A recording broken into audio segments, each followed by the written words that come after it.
Oi, gente, vocês que assistem as nossas palestras aqui da Sociedade de Educação Espírita da Bahia no YouTube, eu tenho para vocês um convite especial. Nós voltamos com as nossas reuniões doutrinárias todos os sábados, pontualmente às 17 horas. Nas palestras são os mesmos conteúdos doutrinários que nós compartilhamos aqui no YouTube. Esse conteúdo fica disponível gratuitamente o tempo inteiro para todo mundo acessar na hora que for mais conveniente para você. Então se inscreve no nosso canal, sabe? Compartilha o vídeo, assiste a palestra de quem você quiser, de quem você preferir. São palestrantes convidados, expondo o ponto de vista de cada um sobre o conhecimento espírita, em cruzamento também com outros ramos do conhecimento, né? Com a psicologia, com a filosofia, com a ciência. Então é um prazer ter vocês aqui no nosso canal e também na nossa sede. A gente espera vocês lá. E tem um pedido para fazer. Nós precisamos da contribuição de vocês, em qualquer quantia que seja. A nossa situação encontra-se um pouco difícil em virtude da pandemia, da não realização dos eventos que ajudavam a manter, né, a nossa instituição, a custear as nossas despesas. Então eu vou colocar aqui na tela o Pix da nossa conta para que vocês possam nos ajudar nesse momento, ok? Obrigado e até lá.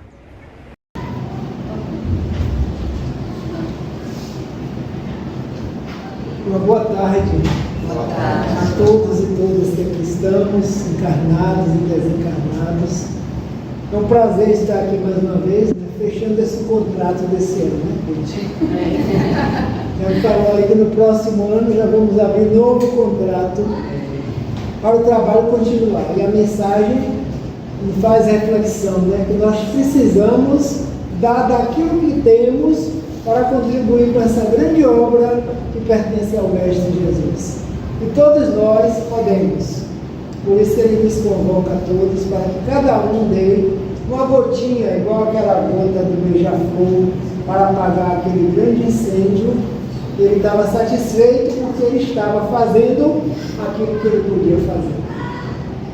Então assim somos nós também. Essa grande tarefa é do Mestre amado Jesus de Nazaré, que nós possamos também aprender fazendo, que é na prática que a gente realmente modifica o nosso propósito, né? Aqui nesse trabalho da tarde de hoje, falando sobre desigualdades sociais. As desigualdades que todos nós vivenciamos, que todos nós percebemos, que todos nós avaliamos, que todos nós observamos, que todos nós julgamos ou não julgamos. O certo é que elas existem, né? Nesse processo ao qual nos encontramos vinculados nesse momento. Então a introdução para esse trabalho é lembrar para nós que a desigualdade social é um processo existente dentro das relações da sociedade, presente em todos os países do mundo, que faz parte das relações sociais, pois determina um lugar às dinâmicas de gênero, de cor, de crença, de círculo ou de grupo social. Então nós observamos isso ao longo dos tempos, ao longo das histórias, ao longo da evolução do pensamento da humanidade, e todos percebemos que existe, não vai existir para sempre, como nós vamos ver aqui dentro da filosofia espiritualista, que o Livro dos Espíritos nos traz e nos explica o porquê que ainda existe. Mas se é uma realidade, é. Porque a partir do momento em que existem diferenças, aí se classifica como uma desigualdade, seja ela de que ordem for. E nos dias atuais, graças a Deus, nós estamos em pleno século XXI, nós vemos que já existem espíritos que reencarnaram com essa tarefa de nos fazer compreender, entender que elas existem e não destruí-las, mas trabalhar para que possamos, na compreensão, viver de uma forma melhor. Porque não adianta viver de outra forma, como nós faríamos no passado selvagem, no passado primitivo, porque já estamos no outro estado. Não estamos ainda muito avançados, nós já estamos num capítulo que é de experienciar através das expiações e provar a bagagem que nós já trouxemos até então para viver aqui no planeta Terra.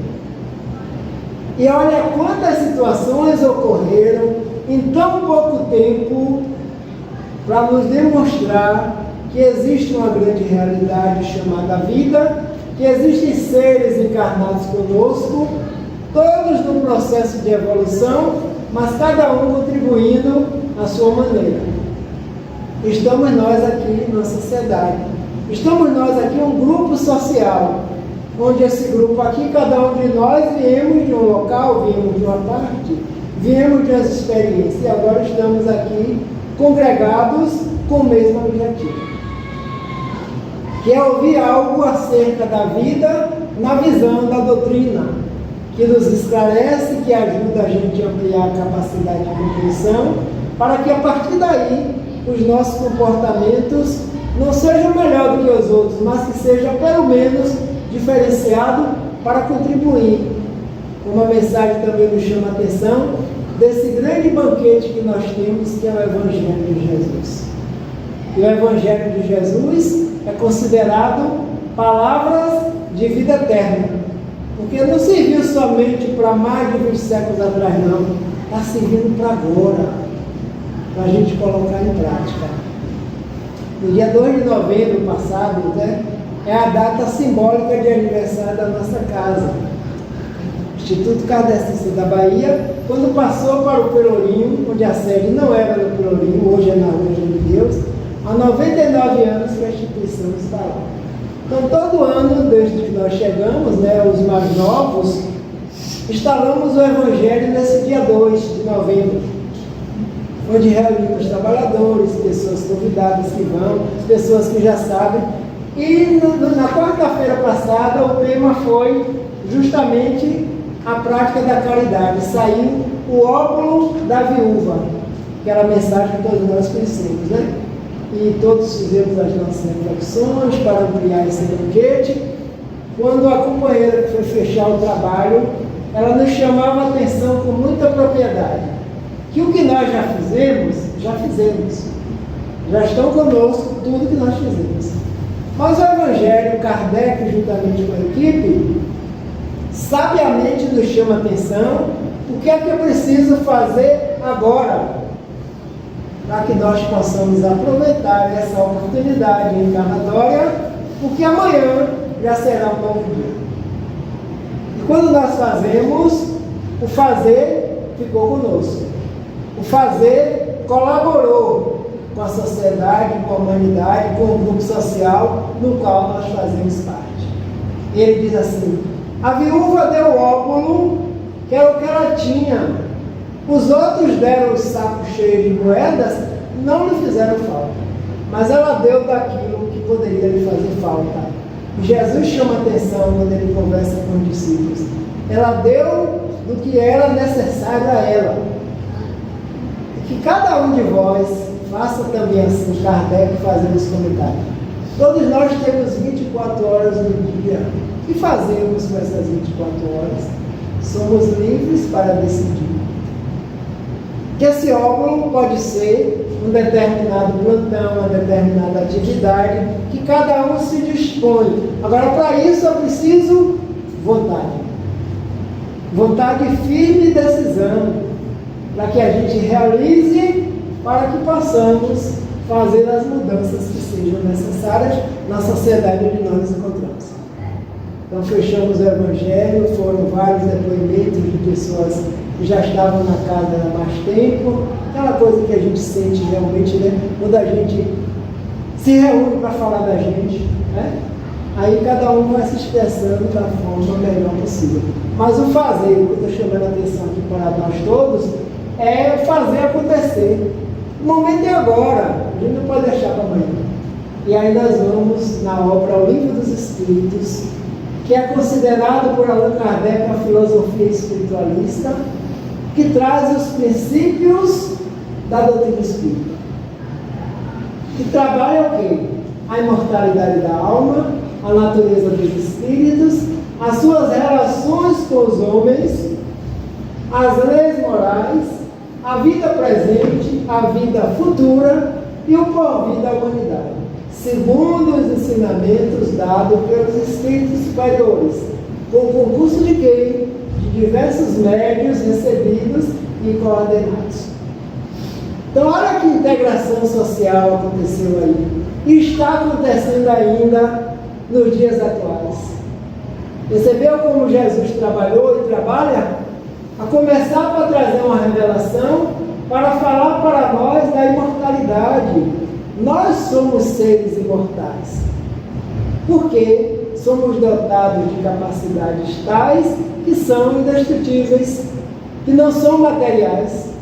Pensamento, vontade, livre-arbítrio, emoção, sentimento, razão e mais umas N outras que nós desconhecemos. Essas propriedades, essas capacidades, essas potencialidades emanam do Criador. Por isso que eles disseram que nós somos centelha. Somos indestrutíveis. A matéria é matéria, mas o espírito é diferenciado, que está acima. Eles vieram revelar. E o mais interessante, a natureza dos espíritos e suas relações com os homens. Quando ele fala espíritos desencarnados e homens, nós desencarnados. Olha a relação, uma relação social. Que já há desigualdade, pode haver desigualdade, porque vários espíritos se comunicaram com Kardec, tanto aqueles de ordem superior moralmente, como aqueles ainda não, mas que só no comunicar serviu para dar uma base e para mostrar que tem uma diferença. Mas nem por isso significa defeito. Faz parte, está na lei natural. É o processo de Deus para com os espíritos. E aí, à medida que nós vamos compreendendo, nós vamos percebendo que todos nós somos capazes de contribuir para a sociedade atual na qual fazemos parte. Coordenado por espíritos superiores. Neste momento, quem precisava vir? Os superiores que já conhecem a humanidade na Terra, que trabalham na seara de Jesus e vieram com muita propriedade para nos esclarecer, para nos ensinar. Desde 1857, quando o Livro dos Espíritos foi lançado, e até hoje nós estudamos doutrina espírita. Quando nós estudamos doutrina espírita, nós estamos estudando a nós próprios. Porque o objeto da doutrina é justamente o ser espiritual. Esteja ele encarnado ou desencarnado. Então, nessa hora aí, todos somos iguais. Não tem para onde fugir. Porque fomos criados da mesma forma, simples e ignorantes, simples porque estávamos numa caminhada evolutiva, ignorantes porque nós nem imaginávamos qual era a nossa destinação. Então, com o desenvolvimento, nós começamos a vislumbrar que estamos num processo educativo, estamos num processo de evolução, e existir mais evoluído, menos evoluído, começando agora ou começando depois, não é defeito na obra de Deus. É perfeitamente natural. Faz parte. Então, lá no início ele coloca a filosofia espiritualista, porque na época existiam várias, e ele trazia mais uma sobre a orientação dos espíritos, para que todos aqueles que considerassem filósofos pudessem debruçar-se sobre ela, para entender melhor o que é a vida. Então é a partir daí que nós vamos buscar o porquê dessa desigualdade social, que nós já começamos a perceber aqui. A natureza dos espíritos é única. A relação entre nós e os espíritos é bem diferenciada.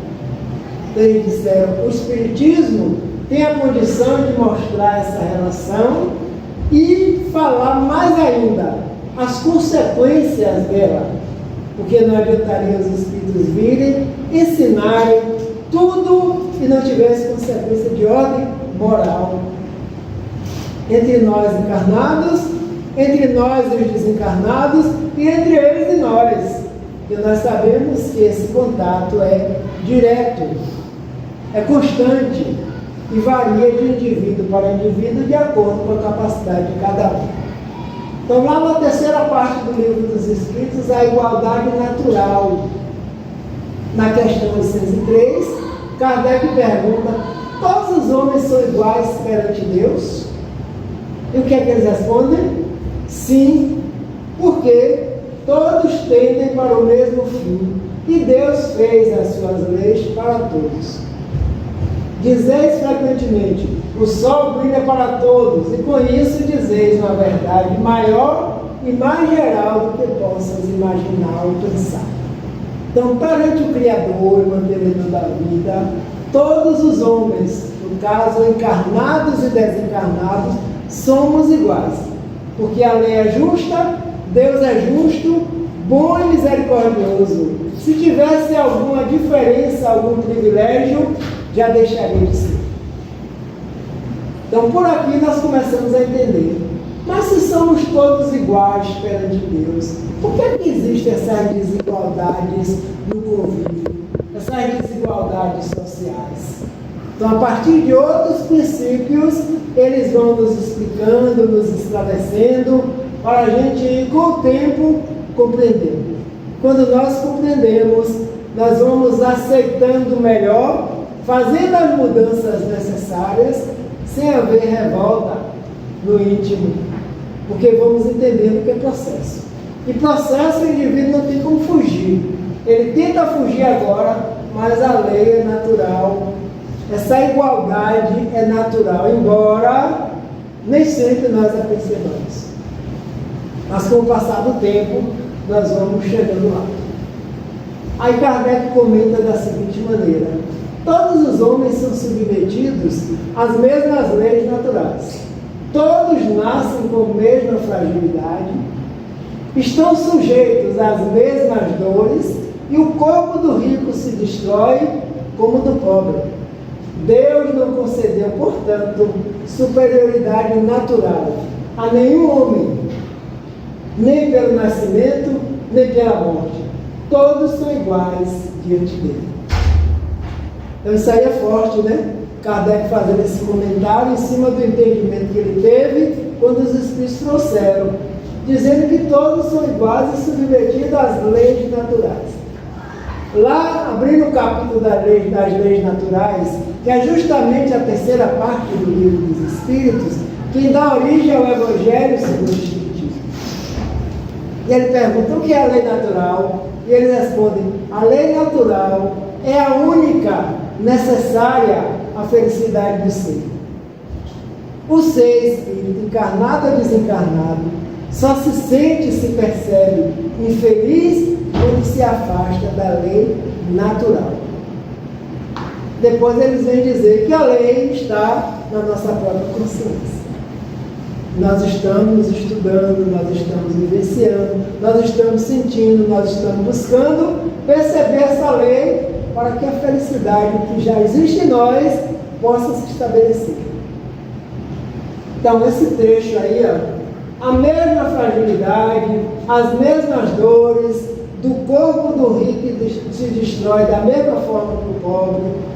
O corpo do rico pode ser sepultado no mausoléu de ouro, e o do pobre numa vala comum. Mas espiritualmente, nós não sabemos em que condições cada um se encontra. Numa das parábolas de Jesus, ele fala do banquete entre o rico e o pobre, né? Lembra de Lázaro?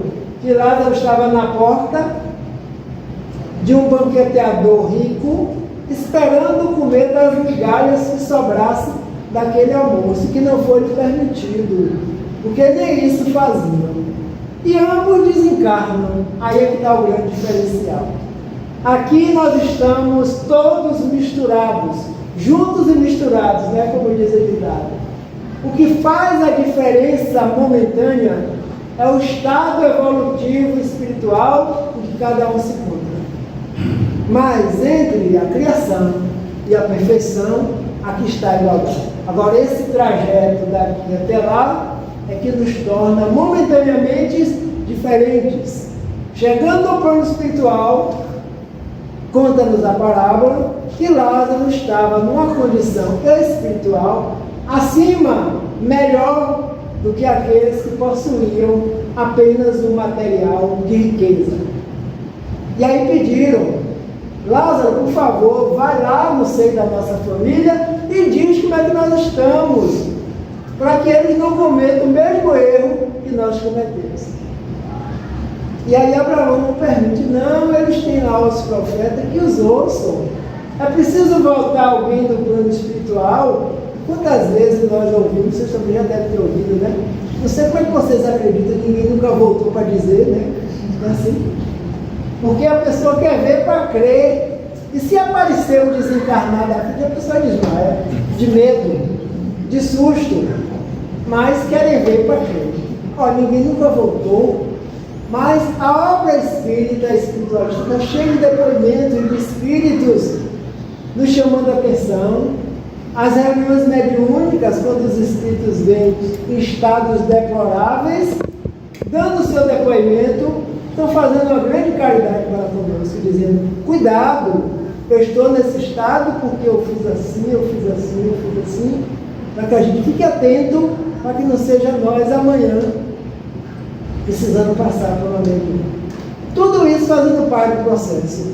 Quando a gente começa a compreender todo esse material que ele nos traz, não existe superioridade moral, porque Deus não concedeu a espírito algum. Um outro exemplo, a rainha de França, capítulo 2 do Evangelho: meu reino não é deste mundo.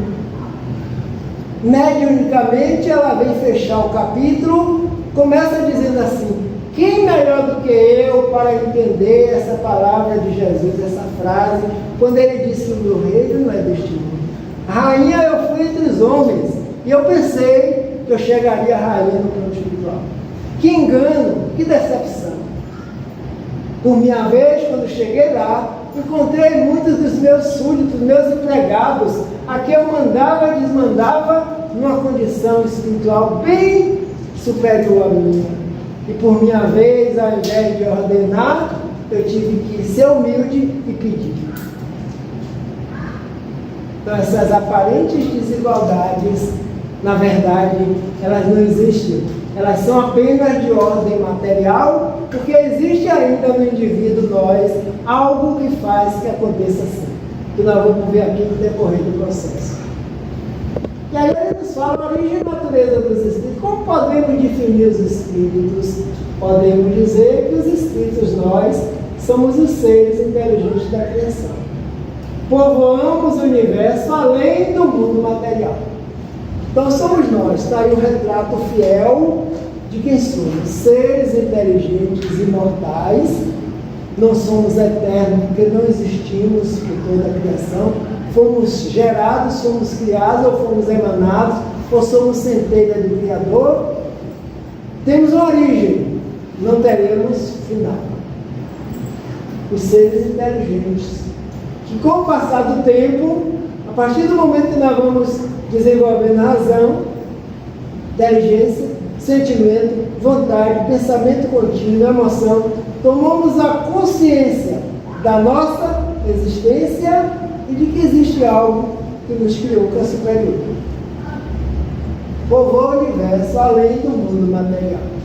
Então o mundo material, como ele nos diz, é uma cópia pálida, para que nós pudéssemos aqui estar, nos acostumar temporariamente e depois não querer voltar.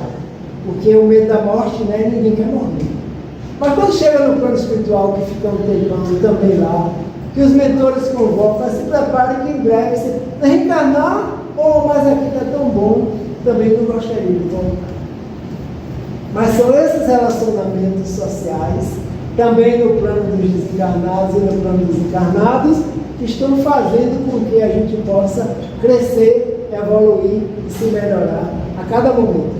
Principalmente naquele núcleo social chamado família, que é lá que estão os nossos grandes desafios, os nossos troféus, os nossos méritos, os nossos deméritos, e com certeza seremos vencedores quando nós convocarmos o Mestre, que também faz parte da família, para conviver conosco.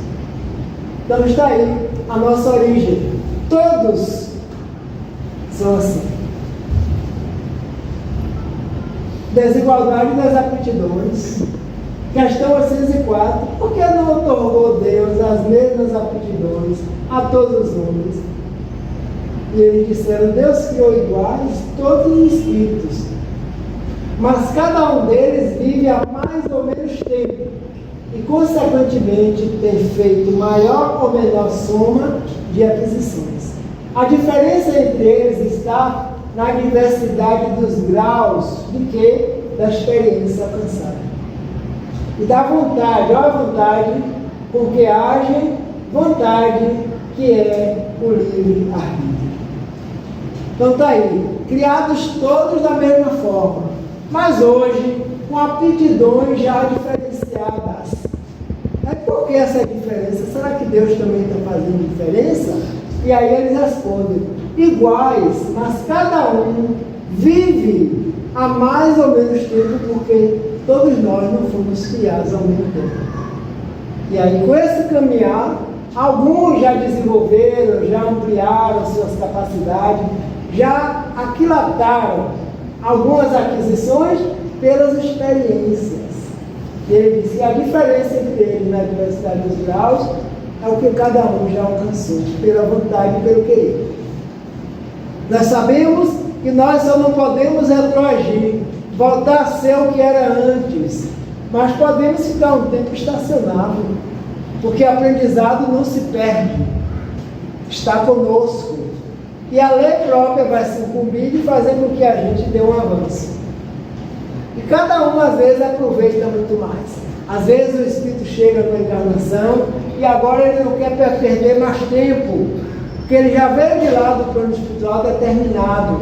Dizer: não posso mais perder tempo nesta encarnação, porque eu já deixei passar tantas encarnações, eu não fui útil. E aí ele trabalha, bota a vontade para funcionar, o livre-arbítrio faz parte do processo e adquire várias experiências na sua caminhada evolutiva, que é o que está fazendo com que essas aptidões passem a fazer parte da nossa vida. Mas Kardec perguntou: por que não otorgou todas as mesmas? Deus criou iguais todos os espíritos, mas cada um desenvolvida mais tempo. Todos nós possuímos todas as potencialidades. Caso contrário, haveria um diferencial, haveria um privilégio. E o Deus hoje que a gente compreende pela doutrina não é Deus de privilégios. Dota todos com os mesmos potenciais. Lembremos daqueles servos, que foram convocados pelo Senhor quando viajou, deixou na mão de um 5 talentos, na mão do outro 3, na mão do outro 1, para quando voltar, saber das consequências. E cada um apresentou aquilo que lhe foi próprio, ou seja, o potencial divino em nós, as capacidades. O que é que nós estamos fazendo com eles? Alguns estão multiplicando, aproveitando a oportunidade, o chamado que essa encarnação deu para a gente agora.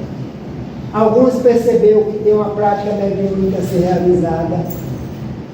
Outros perceberam que precisa ajudar Jesus na evangelização das crianças. Alguns trabalhar no meio social para que esse patrimônio da sociedade seja aquilatado para todos e as diversidades. Outros descobriram que precisa falar da doutrina para poder aprender a viver a doutrina. E aí os potenciais estão aí, os convites também são os talentos. Para quando retornarmos, que o Senhor perguntar: e aí, que fizeste com o talento 5 que eu lhe dei? Aqui, Senhor, o Senhor me deu 5, eu estou devolvendo. Ou seja, eu desenvolvi mais 5. O Senhor me deu 2, eu estou devolvendo 4. E aquele que veio, o Senhor me deu 1, eu fiquei com medo de usar, eu enterrei, não passei para a mão dos administradores, também não tive vontade nem livre-arbítrio de utilizá-lo, estou lhe devolvendo desse 1. Significa dizer que não tem espíritos na Terra que não tenha havido com um talento a ser utilizado. Nem que seja para consigo mesmo, que é o principal objetivo nosso. Quando nós nos desenvolvemos, nós estamos contribuindo com os demais, que convivem conosco também. Então, as aptidões são diferenciadas porque foram desenvolvidas ao longo dos tempos. Assim sendo, todos somos iguais perante Deus. Tendemos a mesma meta. Qual é a meta? A perfeição relativa e a felicidade suprema. Porque perfeição absoluta somente o Criador. As leis naturais são perfeitas e imutáveis e se aplicam a todos, não só os que no planeta Terra agora se encontram, mas a todos os que se acham espalhados pelo universo, vivenciando novas experiências de evolução intelectual e moral. Então nós já sabemos que não somos só nós do planeta Terra, que eles vieram falar da pluralidade das existências, confirmando o que Jesus disse, que há muitas moradas na casa de meu Pai. Se assim não fosse, eu já vos teria dito, mas é necessário que eu vá e vos prepararei lugar, e quando vocês estiverem preparados, eu os tomarei para estar comigo.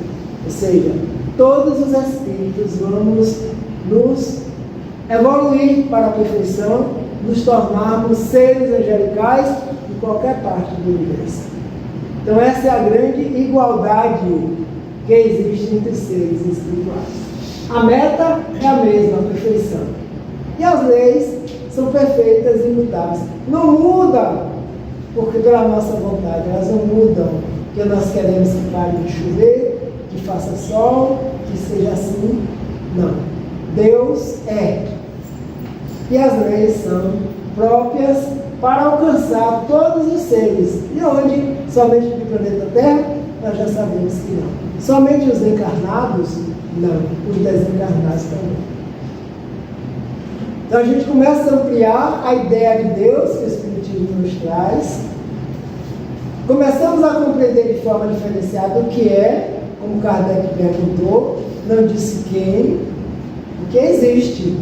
Provas N cada um de nós temos, desde lá da fase do primitivismo, quando louvávamos esse Criador de formas diversas, até chegar na consciência e na inteligência e perceber essa existência com outras estruturas.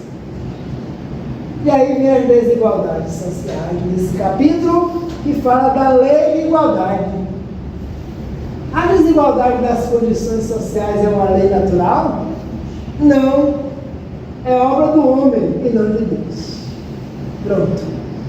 Aí a gente já começa a se desarmar e saber que se é obra do homem, o próprio homem vai ter que consertar.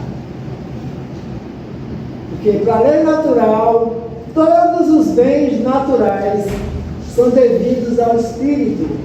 Esteja ele no estado que for, no nível que estiver, encarnado ou desencarnado, os bens da natureza nos pertencem. O universo foi criado para nós, porque nós somos filhos desse Pai, né? Herdeiros de Deus e co-herdeiros de Jesus. Frases de para-choque do caminhão que já deve ter visto, né? Somos herdeiros de Deus e co-herdeiros de Jesus, que nos tomou para auxiliar na evolução. Nenhuma das ovelhas que o Pai me confiou se perderá. Daí a resposta objetiva dos Espíritos. Existem desigualdades nas condições sociais? Sim, visível a todos, em todos os países, como foi o primeiro texto que nós trouxemos. Mas faz parte da lei natural? Lei natural é a lei divina. É a única necessária para a nossa felicidade. E eles dizem taxativamente, não. Isso aí é obra do homem e não obra de Deus. Obra dos espíritos. Por quê? Na questão 806A, essa desigualdade desaparecerá um dia? E eles respondem que só as leis de Deus são eternas. Não há vez de desaparecer pouco a pouco todos os dias? Essa desigualdade desaparecerá juntamente com a predominância do orgulho e do egoísmo, restando tão somente a desigualdade do mérito. Aí sim depende do espírito. Chegará um dia em que os membros da grande família dos filhos de Deus não mais se olharão como de sangue mais ou menos puro, pois somente o espírito é mais puro ou menos puro, e isso não depende da posição social. Não vai desaparecer? Vai. Nós já estamos trabalhando por isso e para isso. Às vezes até inconscientemente. Quando a própria vida nos oferece diversas condições para que as autarquias, as instituições sociais, os centros espíritas estejam trabalhando com diversas comunidades em diferenças de condições sociais para mostrar que somos todos iguais. E com esse trabalho nós estamos desenvolvendo e auxiliando o outro também a desenvolver o patrimônio principal que nós temos, que se chama humildade. E é a lei da igualdade que está fazendo com que a gente perceba isso. Porque quantos indivíduos retornaram ao plano espiritual pela pandemia que assolou o planeta naquela época, que independente das condições sociais que possuíam, retornaram. Todos os recursos lá estavam. Outros, menos favorecidos socialmente, continuam aqui encarnados, porque Deus tem um projeto para todos nós espíritos e nós sabemos, já sabemos qual é. A perfeição. Independente de nós estarmos neste plano ou já no plano dos desencarnados, o projeto continua valendo. E ele chama a atenção aqui do orgulho e do egoísmo. Quem são esses? São aqueles adversários que Jesus disse que nós precisamos nos reconciliar com ele enquanto estamos a caminho com ele. Porque ainda está na maioria dos espíritos em humanidade na Terra. Vejamos aqui. O egoísmo e o orgulho, as duas grandes chagas da humanidade. O egoísmo, chaga da humanidade, tem que desaparecer da Terra, cujo progresso moral entrava. Ao Espiritismo está reservada a tarefa de fazê-la ascender na hierarquia dos mundos, do planeta. O egoísmo é, pois, o alvo para o qual todos os verdadeiros crentes devem apontar suas armas, dirigir suas forças, sua coragem. Digo coragem porque dela muito mais necessita cada um para vencer a si mesmo do que para vencer os outros. É a negação da caridade e, por conseguinte, o maior obstáculo à felicidade dos homens. É o ego ainda desarmonizado, porque pensávamos no passado que tudo era feito para nós, quando passamos lá pelos mundos primitivos. E aí, com o tempo, estamos esclarecendo que tudo pertence a todos. Como eles já disseram antes, as desigualdades sociais não faz parte da lei natural. É obra nossa de seres humanos no planeta Terra, em todas as sociedades em que se encontram, porque essa chaga ainda existe. É quem está obstaculizando o avanço do planeta Terra. Nós ainda nos encontramos na categoria de espíritos espiando e provando. O planeta por si só é matéria. Nós, os espíritos, é que estamos no mundo aqui dentro, ainda espiando e provando, vislumbrando o mundo de regeneração, mas não está lá fora, está aqui dentro também. O planeta sofre as consequências, sim, as vibrações, as emoções, as sensações, porque a lei do progresso serve tanto para a matéria quanto para o espírito. E aí nós vamos tomando conhecimento dessa situação que precisamos trabalhar para vencer, para que a irmã humildade se faça presente em nossas vidas. Olha o outro. Quem é ele? O orgulho é o pai de todos os males. É ele que desencadeia todos os outros defeitos. Não é fácil constatar essa verdade. É por orgulho que discutimos, é por orgulho que brigamos, é por orgulho ferido que nos magoamos. E é o orgulho que dificulta o perdão. Orgulho é o estado íntimo do indivíduo, né, que se coloca num patamar tal que, se alguém disser algo que possa lhe ofender, o mundo desmorona. Porque o indivíduo julga-se acima de tudo e de todos. E aí ele diz, é pai de todos os males, desencadeia todos os outros defeitos. E aí Jesus nos convida pelo Evangelho para que leamos o Evangelho, reflitamos o Evangelho, conversemos sobre, estaremos no culto do Evangelho no lar, porque os mentores espirituais que estão ligados a nós estão interessadíssimos para que nós possamos vencer, se é que ainda possuímos, né? Eu não sei se todos aqui possuem, mas a maioria da humanidade dizem que sim. Esses dois adversários que convivem conosco. Egoísmo e orgulho. E aí vem o Evangelho segundo o Espiritismo e diz assim, no capítulo 15, fora da caridade não há salvação. Então nós buscamos o exercício para poder, com o tempo, a gente ir percebendo que tudo pertence a todos. Dificulta o perdão. Nós sabemos que sim. O indivíduo que é orgulhoso jamais vai admitir pedir perdão a alguém que está lhe incomodando porque foi ferido por ele.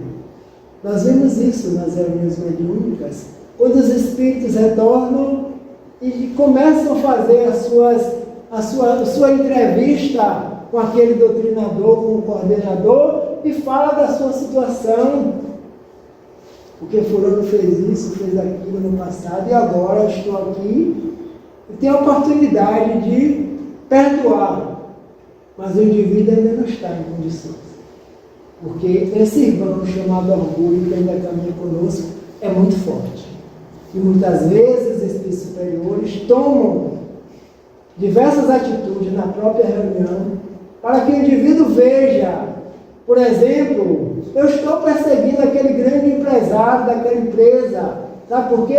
Porque no passado ele destruiu minha família, destruiu meus filhos, e eu tenho que destruí-lo. Há quanto tempo isso, meu irmão? Eu não me lembro, há muito tempo, quando vai ver, séculos passados. Ele disse, você tem certeza que é isso mesmo que você quer? Sim, porque se eu não destruir, a minha consciência não fica em paz. Mas você já imaginou que Deus é misericordioso e pode ter proporcionado a você e a ele um momento de reconciliação? Ele diz, eu não sei e não entendo. O meu processo é perseguição. E o plano espiritual faz com que um leque visível na própria consciência daquele ser possa perceber que aquele a que ele está perseguindo, aquele empresário de hoje, está com os filhos dele que renasceu naquela família para restituir aquele débito passado. E ele diz, como é isso? Eu não estou entendendo. Meus filhos agora são filhos dele, sim. A misericórdia divina preveu porque você pediu. Ele diz, então quer dizer que eu estou perseguindo aquele que foi meu adversário no passado, mas hoje ele cuida dos meus filhos. O que é isso? Que lei é essa? Ele diz, é a lei da justiça. É a lei da reencarnação, a qual todos nós estamos submetidos. Por isso, é necessário o perdão, porque a fase já se modificou. E aí o indivíduo se desmorona diante de uma realidade que não é mais suposição, agora é realidade. E aí ele nos convida a fazer o bem, sem olhar a quem, e de repente fazemos o bem a alguém que necessita do nosso perdão. E a vida continua. Aí vamos de orgulho, o egoísmo, a vaidade, até que a irmã humildade vá tomando conta dos espaços íntimos de cada um de nós, porque nós possuímos também. Que pensados que abusam da superioridade de sua posição social para oprimir o fraco em seu proveito? Esses merecem o anátema, infelizes deles. Serão oprimidos por sua vez e renascerão numa existência em que sofrerão tudo o que fizeram sofrer. Então são possibilidades. Se o indivíduo modificar-se no caminhar do processo, não precisará passar por esse. Porque já começou a modificar-se de uma outra maneira. Existe o processo da dor, existe o processo do amor. Não quero passar, eu quero agora trabalhar. Ótimo. Vai precisar de empenho, de coragem, de vontade, de fé, de perseverança, mas é possível. Dá trabalho. Mas eles não disseram que não ia dar trabalho. A gente precisa de muito esforço, né? Para poder a gente superar a nós próprios. Então tudo é possível. Superioridade na posição social. E como a nossa sociedade ainda está cheia dessa questão. Para oprimir o fraco em seu proveito. Então, de vez em quando, encontramos por aí a escravização social lá naquela fazenda escondida, os indivíduos vivendo como animais, que foram para lá buscando encontrar outra coisa. Então, tudo isso ainda faz parte do mundo onde tem espíritos espiando e provando. Caso contrário, mas, como dizia Chico Xavier, isso também passará.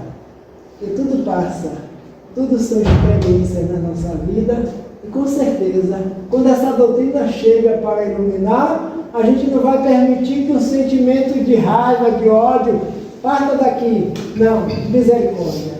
Oh Deus, tem misericórdia daquele cidadão, porque ele não sabe o que está fazendo. Pode até estar retribuindo, mas Jesus pediu que a gente se reconciliasse ao invés de retribuir. Então a vida vai ficando melhor, vai ficando mais leve e mais assim. Aqui algumas perguntas que foram feitas ao Espírito Emmanuel, quando desencarnado na época e Chico encarnado na obra O Consolador. Ele trata de vários temas. E aí eu selecionei algumas perguntas interessantes aqui sobre esse tema. A desigualdade verificada entre as classes sociais no universo dos bens terrenos perdurará nas épocas do porvir? E ele diz assim: é o mais elevado testemunho da verdade da reencarnação, mediante a qual cada espírito tem sua posição definida de regeneração e resgate. Neste caso, consideramos que a pobreza, a miséria, a guerra, a ignorância, como outras calamidades coletivas, são enfermidades do organismo social, devido à situação de prova da quase generalidade dos seus membros. Então, significa dizer que todos estamos envolvidos aí em um processo que ainda é necessário, mas que nem por isso aqueles que o executam estão isentos de responder perante ela. Que o próprio Mestre asseverou: é necessário que haja escândalos na terra, mas ai daqueles que sejam instrumentos. Porque quem é instrumento de escândalo é porque só está vinculado ao escândalo. Quem é instrumento do bem está vinculado ao bem. Olha que diferencial. E aí a gente vai se libertando de muita coisa que com certeza nós já queremos libertação. Principalmente. Outra pergunta. Considerando a determinação positiva do não julgueis, como poderemos discernir do mal sem julgamento? Ele diz: entre julgar e discernir, há sempre grande distância. O ato de julgar para a especificação de consequência definitiva pertence à autoridade divina. Porém, o direito da análise está instituído para todos os espíritos. De modo que, discernindo o bem e o mal, o erro e a verdade, possam criaturas traçar as diretrizes do seu melhor caminho para Deus. O julgar faz parte de nós, é o discernimento, é a tomada de atitudes. Agora, julgar e sentenciar não é conosco. Aí só com a lei natural. Porque nós não temos capacidade para tal. Ele diz esse discernimento: o ato de julgar para a especificação de consequência definitiva pertence à autoridade divina. Porém, o direito da análise está instituído para todos os espíritos. Quando nós julgamos, nós estamos analisando, comparando se é isso mesmo que a gente quer para a tomada de decisão. Principalmente os atos negativos dentro da sociedade. Quando nós julgamos e condenamos, nós fazemos parte já daquele processo. E poderíamos estar isentos, lá de fora. Apenas analisando. E clamando pela misericórdia divina, que é a única que faz justiça, com amor, com bondade e com sabedoria. Então a questão 63 nesse livro, O Consolador. Jesus e a desigualdade social. Jesus ainda nos informa que, porque o Filho do Homem virá na glória de seu Pai, com seus anjos, e então dará a cada um segundo as suas obras. Segundo Mateus, capítulo 16, versículo 27. Ou seja, todo espírito que estamos na terra ou fora dele, temos as nossas atitudes, as nossas ações. Então existe a lei maior, chamada lei de ação e reação. Toda vez que nós agimos, ela reage para nós. Então ele sintetiza dizendo que a cada um de nós é dado segundo as nossas obras. Sejam elas macro ou mínimas, sejam elas boas ou não boas, retornam para nós. Quando nós despertamos para as negativas, nós não queremos nem pensar mais, né? Agora é só daqui para frente o que é bom e o que é belo, que faz parte da vida. E a nossa vida vai se modificando ao longo dos tempos e a gente nem se dá conta do que está acontecendo. Que Jesus nos abençoe. Muita paz.